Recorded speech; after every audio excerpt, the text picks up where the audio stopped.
नमस्कार और जय हिंद दोस्तों, मैं रवि शर्मा आप लोगों का स्वागत करता हूं डेली डिफेंस डायलॉग के आज के हमारे सेशन में। दोस्तों, एक बहुत लंबा टाइम हो गया, एक बहुत लंबा गैप आ गया। हालांकि मैंने कभी सोचा नहीं था इस चैनल को शुरू करते वक्त कि इतना लंबा गैप हमें देखने को मिलेगा। बट कभी कभी लाइफ आपको ऑप्शन ए और ऑप्शन बी में से चूज़ करने के लिए जो है मजबूर करती है, और कुछ कुछ ऐसा ही मेरे साथ हुआ। चाहे आप कितनी शिद्दत से ऑप्शन ए को आप प्यार करते हो, उसके लिए इंटरेस्टेड हो, बट कभी कभी आपको मजबूरी में ऑप्शन बी चूज़ करना पड़ता है। सो यही चीज़ मेरे साथ हुई, और फिर फाइनली जब मुझे दोबारा मौका मिला अपने इस पैशन को कंटिन्यू करने का, तो अब दोबारा से हम इस जर्नी को एक लंबे पॉज के बाद शुरू करने जा रहे हैं।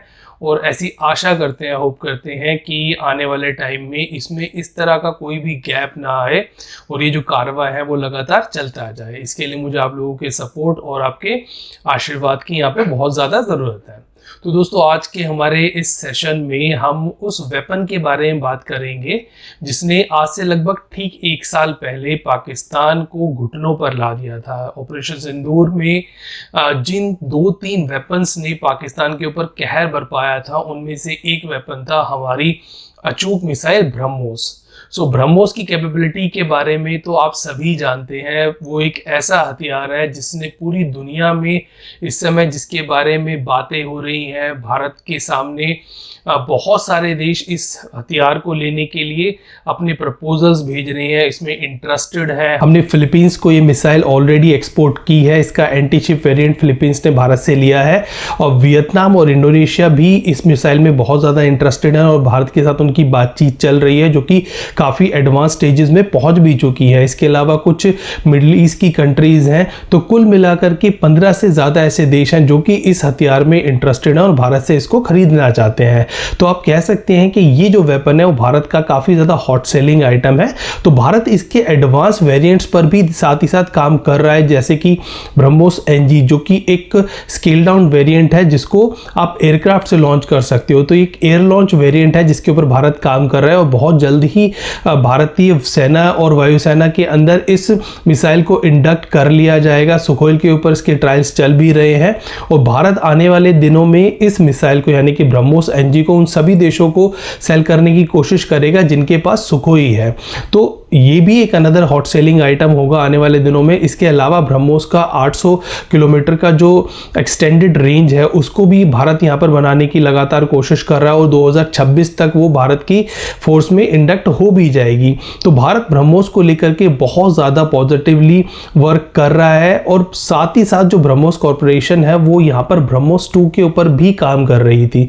हालांकि इस समय क्योंकि लगातार दुनिया बदल रही है और जंग के जो नियम कानून है, जो उसके प्रॉफिट एंड लॉसेस हैं, वो भी लगातार चेंज हो रहे हैं, और ब्रह्मोस का जो ट्रैक रिकॉर्ड है वो भारत के लिए एक बहुत पॉजिटिव पिक्चर जो है वो ड्रॉ करता है, और आने वाले दिनों में भारत को इस तरह के हथियारों की ज़रूरत है।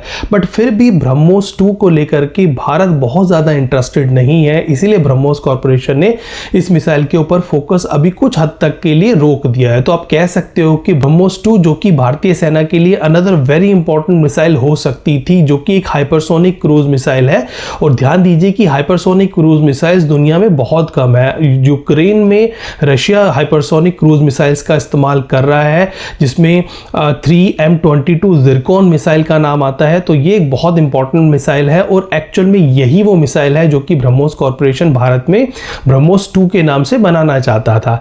हालांकि भारत भी इंटरेस्टेड था इस तरह की मिसाइल को एक्वायर्ड करने में, इसीलिए भारत ने 2008 से ही रशिया के साथ नेगोशिएशन शुरू कर दी थी, और कुछ हद तक ये स्पेसिफिकेशंस वहां पर डिसाइड भी हो गई थी कि किस तरह की हाइपरसोनिक क्रूज मिसाइल हमें यहाँ पर चाहिए। बट आज के दिन में ये मिसाइल बहुत ज़्यादा रेलेवेंट नहीं रह गई है। अब आप सोचेंगे कि ऐसा क्या हो गया कि ब्रह्मोस यहाँ पे भारत के लिए रेलेवेंट है, पर ब्रह्मोस 2 जो कि एक तरह से एडवांस वेरिएंट है ब्रह्मोस का, वो भारत के लिए रेलेवेंट नहीं है। तो देखिए, समझिए इस पूरे चीज़ में भारत को प्रॉफिट एंड लॉस के हिसाब से अगर देखें तो यहाँ पर क्या मिल रहा है। तो देखिए, सबसे पहले इंपॉर्टेंट चीज़ है कि इस मिसाइल की जो रेंज है वो भी अभी तक डिसाइड नहीं है, और भारत इसकी जो रेंज चाहता है वो लगभग 1500 किलोमीटर के आसपास चाहता है, जबकि जो जिरकॉन मिसाइल और जो रशिया जो वहाँ पर मिसाइल हमें ऑफर करना चाह रहा था शुरू में, वो लगभग 800 किलोमीटर के आसपास की थी। तो ये एक टसल का पॉइंट था कि भारत इसको लॉन्ग रेंज की बनाना चाहता था, जबकि रशिया यहाँ पर इंटरेस्टेड नहीं था। इसके अलावा जिस तरह से ब्रह्मोस में आज के दिन में हमारी जो 80% जो कंपोनेंट है वो भारत के ही इंडिजिनियस कंपोनेंट्स है, तो भारत के पास पूरा टेक्निकल नो हाउ है कि ब्रह्मोस हमें किस तरह डेवलप करनी है। तो ब्रह्मोस की सारी टेक्नोलॉजी लगभग भारत के पास है, कुछ एक चीज़ों को छोड़ करके। तो भारत यही चाहेगा कि आने वाले दिनों में जो ब्रह्मोस 2 है उसकी टेक्नोलॉजी भी भारत को मिले, बट यहाँ पर जो स्क्रैमजेट इंजन टेक्नोलॉजी है जिसको लेकर के भारत अभी काम कर ही रहा है, और रशिया आज के दिन में दुनिया का टॉप मोस्ट कंट्री है जो कि स्क्रैमजेट टेक्नोलॉजी में सबसे ऊपर है। यानी कि यूएस भी अभी रशिया के आसपास नहीं है। चाइना और रशिया दो ऐसे देश हैं जो कि स्क्रैमजेट टेक्नोलॉजी पे बहुत काम कर चुके हैं, और रशिया ने इस पर्टिकुलर फील्ड के अंदर एक तरह से एज ली हुई है। तो इस समय रशिया दुनिया का लीडर है स्क्रैमजेट टेक्नोलॉजी में, और यही एक टेक्नोलॉजी है जो कि भारत के साथ रशिया शेयर नहीं करना चाहता। और हाइपरसोनिक मिसाइल्स में स्क्रैमजेट टेक्नोलॉजी ही चाहिए, क्योंकि जो रैमजेट टेक्नोलॉजी होती है वो लगभग 3 मार्क तक की जो स्पीड की मिसाइल्स हैं वहां पर से जो सफिशिएंट रहती है। बट अगर आपको 3 मार्क से ज़्यादा लगभग 6 मार्क्स टू 10 मार्क की अगर स्पीड आपको चाहिए तो वहां पर आपको स्क्रैमजेट टेक्नोलॉजी चाहिए ही चाहिए। तो ये एक ऐसा एरिया है जहां पर रशिया बिल्कुल कॉम्प्रोमाइज़ करने के मूड में नहीं है, और रशिया यहाँ पर फुल जो टेक्नोलॉजी ट्रांसफ़र है वो भारत के साथ नहीं करेगा। इसके अलावा एक और चीज़ है जो कि यहाँ पर इस मिसाइल को बहुत ज़्यादा फेवरेबल नहीं बनाती है, और वो है इसका प्राइस। देखिए, नॉर्मली जो आज के दिन में ब्रह्मोस आ रही है वो लगभग 2 से लेकर के 3.5 मिलियन डॉलर के आसपास तक आ रही है। और अगर हम ब्रह्मोस 2 बनाते हैं जो कि इसका एडवांस वेरिएंट है, हाइपरसोनिक मिसाइल है, तो उसकी जो कॉस्ट बताई जा रही है वो चली जाएगी 12.5 मिलियन, यानी कि लगभग 4 गुना के आसपास ये मिसाइल चली जाएगी। जो मिसाइल आज के दिन में 24 करोड़ से 35 करोड़ के बीच में है, वो मिसाइल हमें जाकर पड़ेगी 120 से 130 करोड़ की। तो ये एक बहुत बड़ा प्राइस एस्केलेशन है, और हमें आज के दिन में, क्योंकि दुनिया भर में जो वॉर्स हो रही हैं उसके अंदर प्राइस इज़ वेरी इंपॉर्टेंट। आपने देखा होगा रशिया यूक्रेन वॉर में रशिया जो है शुरू में बहुत एक्सपेंसिव मिसाइल्स को इस्तेमाल कर रहा था, बट बाद में उसको भी समझ में आ गया कि जो हाई वैल्यू टारगेट्स हैं उनको ड्रोन से भी हिट किया जा सकता है। और यही चीज़ यहाँ पर ईरान और यूएस की वॉर में भी देखा गया है कि ईरान बहुत सस्ती मिसाइल से यूएस को हिट कर रहा है, और यूएस भी यहाँ पर इस चीज़ को समझ रहा है कि जो कॉस्ट बेनिफिट है वो चीज़ों को लेकर के वो यहाँ पर बहुत ज़्यादा बैलेंस आउट होता जा रहा है, और जो महंगी मिसाइल्स हैं उनका अब शायद ज़माना आने वाले दिनों में नहीं रहेगा। तो यहाँ पर जो सस्ती मिसाइल्स हैं जिनकी प्रिसिशन काफ़ी ज़्यादा है वो यहाँ पर इस्तेमाल होने वाली है, और यही कारण है कि भारत भी यहाँ पर इस चीज़ को सोचने पे आज के दिन में मजबूर हो गया है कि इस मिसाइल में इतना पैसा खर्च करने के बाद हमें यहाँ पर क्या मिलने जा रहा है। अगर हम यहाँ पे प्रिसिशन की बात करें तो ये लगभग जो ब्रह्मोस है उसकी उतनी जितनी ही इसकी प्रिसिशन होगी, यानी कि जो इसकी सटीकता है उतनी ही होगी जितनी ब्रह्मोस की है। यहाँ पर सिर्फ हमें क्या एक्स्ट्रा मिल रहा है वो है यहाँ पर हाइपरसोनिक स्पीड। तो हाइपरसोनिक स्पीड को जो उसका प्राइस है वो बहुत ज़्यादा जस्टिफाई नहीं करता, तो ये एक चीज़ है जो कि भारत यहाँ पर नहीं चाहता। इसके अलावा भारत अपने खुद के लेवल पर भी बहुत सारी ऐसी मिसाइल्स बना रहा है, स्पेशली हाइपरसोनिक मिसाइल्स बना रहा है, जैसे कि प्रोजेक्ट विष्णु है। प्रोजेक्ट विष्णु के तहत हम एक हाइपरसोनिक क्रूज मिसाइल ही बना रहे हैं। इसके अलावा डीआरडीओ भी यहाँ पर HSTDV, जिसको हाइपरसोनिक टेक्नोलॉजी डेमोन्स्ट्रेटर व्हीकल, जो कि एक स्क्रैमजेट पर चलने वाली एक क्रूज मिसाइल है, उसका यहाँ पर सफल परीक्षण कर चुका है। स्क्रैमजेट टेक्नोलॉजी और रैमजेट टेक्नोलॉजी दोनों पर यहाँ पर डीआरडीओ मास्टरी करने की कोशिश कर रहा है। हमने ऑलरेडी यहाँ पर जो रैमजेट इंजन है उसको डेवलप कर लिया है।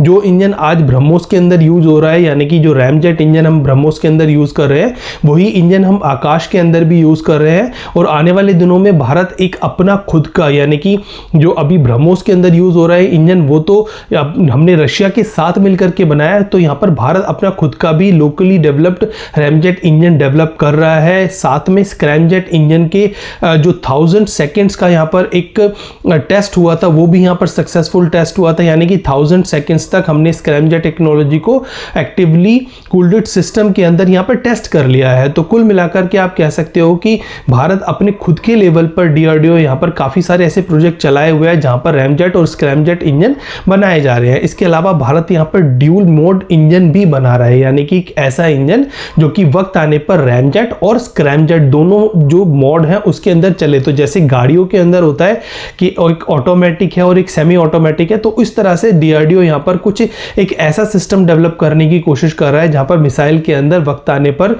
रैमजेट और ज़रूरत पड़ने पर स्क्रैमजेट जो टेक्नोलॉजी है वो दोनों इनकॉर्पोरेट की जा सकें। तो इस तरह से यहाँ पर भारत अपने खुद के लेवल पे बहुत सारे ऐसे प्रोजेक्ट चलाए हुए हैं जहाँ पर भारत इस टेक्नोलॉजी को लोकली यहाँ पर डेवलप करना चाहता है। हालांकि इस पूरे प्रोजेक्ट में पूरी तरह अभी उसको बंद नहीं किया गया है। ब्रह्मोस कॉरपोरेशन का कहना है कि अभी वो जो दूसरे प्रोजेक्ट्स है, यानी कि जो 800 किलोमीटर वाली ब्रह्मोस हम बना रहे हैं उसके ऊपर फोकस करना चाहता है। इसके साथ साथ यहाँ पर ब्रह्मोस NG के ऊपर फोकस करना चाहता है। और ये दोनों जो मिसाइल्स हैं वो आने वाले दिनों में हमें भारतीय सेना के अंदर इंडक्ट होती हुई भी नजर आएंगी। तो ब्रह्मोस कॉरपोरेशन ने पूरी तरह अभी तक इस चीज़ को रूल्ड आउट नहीं किया है, बट कॉस्ट बेनिफिट के अगर हिसाब से देखी जाए तो ये सारी जो चीज़ें यानी कि उसकी प्राइस, उसकी रेंज और जो ब्रह्मोस 2 का टेक्नोलॉजी है वो सारी चीज़ें भारत को बहुत ज़्यादा फायदा पहुंचाती हुई यहाँ पर नहीं नज़र आती, क्योंकि आने वाले दिनों में भारत को सस्ती और प्रिसीशन गाइडेड जो म्यूनिशंस हैं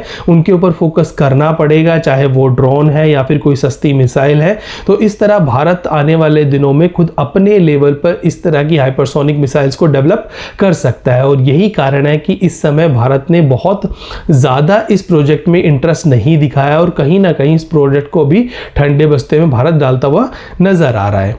तो इस तरह से आज के दिन में जो वॉर्स हैं उनके जो रूल्स हैं और उनके पूरे डायनामिक्स जो हैं वो चेंज हो गए हैं और उन्हीं चेंज डायनामिक्स के अंदर भारत भी अपने आप को एडजस्ट कर रहा है। हालांकि आने वाले दिनों में हो सकता है कि ब्रह्मोस कॉरपोरेशन कुछ चेंजेस करके या फिर उसकी कॉस्ट को कम करने की कोशिश करके ब्रह्मोस 2 को यहाँ पर प्रेजेंट करे, बट एट प्रेजेंट इसकी संभावना भी बहुत ज़्यादा कम नज़र आती है। अब आज के इस सेशन को हम यही विराम देने जा रहे हैं। जल्द आपके सामने फिर हाजिर होंगे इसी तरह का एक और इंटरेस्टिंग टॉपिक लेकर के। तब तक आप देखते रहिए डेली डिफेंस डायलॉग। हमारे चैनल को लाइक कीजिए, सब्सक्राइब कीजिए, बेल आइकन दबाना ना भूलिएगा और तब तक के लिए जय हिंद।